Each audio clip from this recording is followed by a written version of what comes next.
बिस्मिल्लाहिर्रहमानिर्रहीम। आपका होस्ट ग़ुलाम मुस्तफ़ा, आप देख रहे हैं CID न्यूज़ नेटवर्क इस्लामाबाद।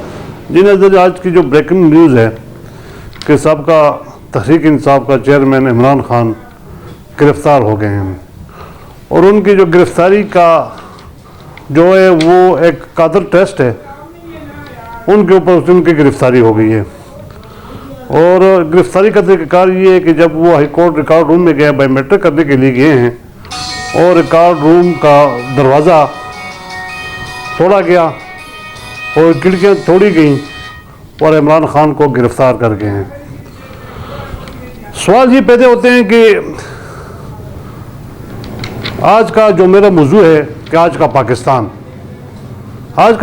का मतलब ही जो आज का पाकिस्तान है, जो हमारे पाकिस्तान में नूरा कुश्ती हो रही है, तो इसको हम नूरा कुश्ती कहेंगे कि एक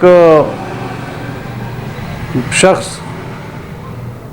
पेशगी पे आ रहा है, व्हील चेयर के ऊपर आ रहा है, हाज़िरी दे रहा है और अदालत से आने से पहले गिरफ़्तार किया जाता है। और ये इसका असल मकासद किन लोगों का है? क्या हमारे हुक्मरान पाकिस्तान से बाहर भी बैठ के पाकिस्तान के ऊपर हुकूमत कर रहे हैं? अगर ऐसी हुकूमत, इससे पहले भी हमारा एक बगी है जो बाहर लंदन में बैठा हुआ है, तो अगर पाकिस्तान रियासती मदीना या इस्लामी जमहूरिया पाकिस्तान में ऐसे बाहर अकाओं के ऊपर इतनी गिरफ्तारियाँ हों तो ये पाकिस्तान अवाम का क्या बनेगा? आज का अवाम जो कि आटे के लिए लाइनों में खड़ी है, जो मौजूदा हुकूमत इन्होंने माह रमज़ान में आटा देना शुरू कर दिया, जिसमें 20-25 लोगों की जानें चली गई हैं। सुबह से लेकर शाम तक वो लाइन में खड़े हो जाते हैं और शाम को बताते हैं कि आपका नाम लिस्ट में नहीं है। और साबका वज़ीर-ए-आज़म खाकान अब्बासी उन्होंने इंकशाफ किया, बल्कि बताया कि इस हुकूमत ने 20 अरब रुपए के साटे में करप्शन की है। और अफसोस के साथ ये बात भी कहनी पड़ती है, जिस टाइम रिम जिम चेंज हुकूमत हुई है तो उस टाइम ये शहबाज शरीफ नामजद थे, उनको गिरफ़्तारी होनी थी और ये हमारा पाकिस्तान का वज़ीर-ए-आज़म बन गया। इनका बेटा जो चीफ मिनिस्टर बन गया लाहौर का, वो आप आवाम के सामने है। हमने जो बात करनी है, जो हक़ाइक़ के साथ बात करनी है, तो अगर इस तरह निज़ाम चलता हो तो पाकिस्तान का क्या बनेगा? ये दलतों का टाइम गुज़िश्ता 2 महीने पहले माह रमज़ान में गोल्ला थाना में F9 में जो वो लड़की थी उसका रेप का केस हुआ। वहाँ से जो गोल्ला के थाना रामना, शालीमार, संजानी, इनके पुलिस इकट्ठी होके 1-2 शख्स को घर से उठाती है और वहाँ पे जब पुलिस जाती है, वहाँ से कैमरे शैमरे तोड़ फोड़ के सबके लेके आ जाती है। एक दिन पहले जाके बंदे को उठाती है, तीसरे दिन वो पुलिस मुकाबले में उनका मर्डर हो जाता है। उस केस को हाईलाइट किया। हाईलाइट करने के बाद अगर वो मुलजिम भी थे, उन्होंने रेप भी किया था, तो उनकी डेड बॉडी भी हो गई थी। चलो उनको आप लोगों ने गोलियां मारी, मारने के बाद उनकी डेड बॉडियाँ उनके लवाकिन को मिलनी चाहिए थी। कानून में ऐसा कोई नहीं है कि ये एक जो पाकिस्तान के मुहाफ़िज़ हैं वो बंदों को गोलियां मार के पुलिस मुकाबला शो कर देते कि पुलिस मुकाबले में मारे गए हैं। ये कौन सा कानून है और ये कहाँ का कानून है? ये तो आसान बात हो गई है कि ऐसे ऐसे होंगे तो जुर्म ज़्यादा बढ़ता जाएगा।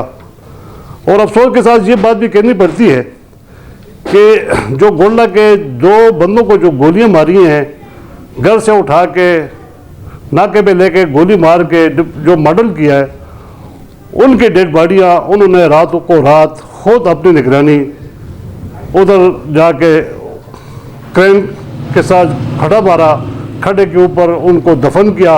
ना उनका नमाज जनाजा हुआ, ना उनका कोई रस्म रिवाज हुआ, ना उनको लवाकिन को उनकी डेड बॉडी देखी। और दूसरी अफसोस की बात ये है कि हाई कोर्ट में उन्होंने अपील की, हाई कोर्ट में केस दायर कर दिया। हाई कोर्ट ने उनको लेटर भिजवाया, पुलिस को बताया कि आप जाएं और उनके जो डेड बॉडी हैं उसको कब्र कुशाई की जाए। आज 2 माह हो चुके हैं, 2 सिपाही ऐसी साहब को नहीं मिल सकते कि वो जाए वहाँ से उनकी डेड बॉडी उठाएं, उनका पोस्टमार्टम हुए कि ये काउंटर पे हुए, इन पर तशद्दुद भी हुआ है, इनका असल मकसद क्या है। लेकिन अफसोस के साथ आज तकरीबन Pakistan ranger, Pakistan FC, Pakistan police, ये सब हाई कोर्ट के गिर्द हज़ारों के नफरी में खड़ी थी, गाड़ियाँ खड़ी थी, और ऐसा कोई जैसा कि बहुत बड़ा कोई दहशतगर्द इन्होंने पकड़ना है। तो अफसोस के साथ अगर ऐसा कानून चलेगा और ऐसा निज़ाम चलेगा तो बहुत बड़ी खराबियाँ पैदा होने वाली हैं। और आज जिस तरह रोड ब्लॉक हो गए, हर जगह जगह पे एहतजाज शुरू है, और जिस तरह हमारा मुल्क है, हमारे मुल्क में महंगाई का शरह कहाँ तक पहुँच गया। तकरीबन आटे के तेला, बल्कि दुकानों पे महंगाई को छोड़ो, दुकानों पे आटा आवाम को मिल ही नहीं रहा, और ऐसे काफ़ी अनाज चीज़ें हैं वो नहीं मिल रही। और हमारे मुहाफ़िज़ पुलिस है, अगर पुलिस का काम किए लिया जाए, थानों में कोई बंदा नहीं है, लोगों के काफ़ी मसले मसाइल हैं, लोग आते हैं कि तफ्शीशी वगैरह नहीं है, आयो नहीं है, तो वो किधर है, वो नाके पे, वो उधर ये कि वो हाई कोर्ट में हैं। तो आया जो बंदे जिस इदारे के हैं उस इदारे में काम करें, उस इदारे के लिए काम करें। और ये जो नूरी कुश्ती है ये पाकिस्तान से ख़त्म की जाए और पाकिस्तान में अमन लाया जाए। जिस तरह नाज़रीन 14 मई को सुप्रीम कोर्ट ने ऐलान किया कि हर हाल में इलेक्शन होगा, आज 9 मई है और 5 दिन बाद फैसला होना है, इलेक्शन होना, फैसला नहीं इलेक्शन होना है। क्या ये इलेक्शन पाकिस्तान में आइन के मुताबिक होगा? क्या सुप्रीम कोर्ट का ऑर्डर चलेगा या यहाँ पे कोई और फैसले होंगे? नाज़रीन, अफसोस के साथ जिस तरह के आप पाकिस्तान का हाल देख सकते हैं, आज हमारे पाकिस्तान में क्या हो रहा है, क्या हमारे हुक्मरान जो पार्लियामेंट हाउस में बैठे हुए हैं वो आवाम के लिए बैठे हुए हैं, आवाम को फैसिलिटेट के लिए बैठे हुए हैं, आवाम की महंगाई के बारे में सोच रहे हैं या अपना नूरी कुश्ती करवानी है। रेंजर्स पाकिस्तान का इदारा है, वो किस काम के लिए है?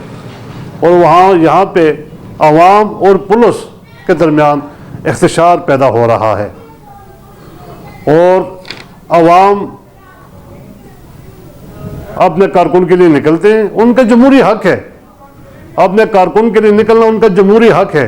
जमहूरियत में वो निकल सकते हैं, वो एहतजाज कर सकते हैं, पबन एहतजाज कर सकते हैं, लेकिन अफसोस के साथ उनको उठा के गाड़ियाँ भरी जाती हैं, नामालूम जेलों में फेंके जाते हैं। उनका कसूर क्या क्या, वो हक पे ऊपर बात नहीं करेंगे, हक के लिए बाहर नहीं निकलेंगे। और जो हमारी पुलिस है, पुलिस और आवाम के दरमियान तशद्दुद और जो रिस्पेक्ट है हमारे अवाम की इस फोर्स के लिए अपने दिलों में, वो नफ़रतों में बदल रही हैं। ये कौन कर रहा है ये सबको पता है। इन चीज़ों को ख़त्म करना पड़ेगा। अगर पाकिस्तान को हम तरक्की की तरफ लेके जाएंगे, इन चीज़ों को ख़त्म करना पड़ेगा। यहाँ पे फैसला रात को और होता है, सुबह को और होता है। जिसने जेल जाना होता है वो पाकिस्तान का वज़ीर आज़म होता है। जिस पे और अफसोस के साथ आप लोग देख सकते हैं कि हमारे जज साहिबान जो हमारा दलिया है वो जाते हैं और पाकिस्तान के छोटे तबका, लो तबके के कितने केस हैं, कितने मामलात हैं, कत्लों के मामलात हैं, ज़मीनों के मामलात हैं, वो पेंडेंट पड़े हुए हैं क्योंकि उनके पास टाइम नहीं है, क्योंकि ये नूरा कुश्ती हो रही है। आज पीटीआई की हुकूमत है, नून लोगों को गिरफ्तार करेंगे। जब पीटीआई की नून की हुकूमत आ जाएगी, पीटीआई वालों को गिरफ्तारियाँ होंगी। जब पीपी की हुकूमत आएगी, दूसरों की गिरफ्तारियाँ होंगी। ये जो अदलिया है ये इनका ज़ाती वरासत नहीं है। तो इस पाकिस्तान में हक और सच की बात होनी चाहिए और आवाम को शऊर होना चाहिए। और मेरे आवाम से रिक्वेस्ट है आवाम जो वोट देती है सोच समझ के अपना वोट दें, यही वोट आपको ऊपर लेके आएगी। और वो इस बंदे को वोट ना दे जो आप लोगों का मसले मसाइल का हल नहीं निकालते हैं। और अफसोस के साथ पाकिस्तान में एक जागीरदारा निज़ाम है, जो टिकटें होती हैं करोड़ों की मिलती हैं, अरबों की मिलती हैं। जब वो आते हैं वो अपने वो जो पैसे दिए होते हैं, क्योंकि वो लेन देन हुआ आता है, पहले आके वो अपना करप्शन करके अपना पैसा कोटा पूरा करना होता है।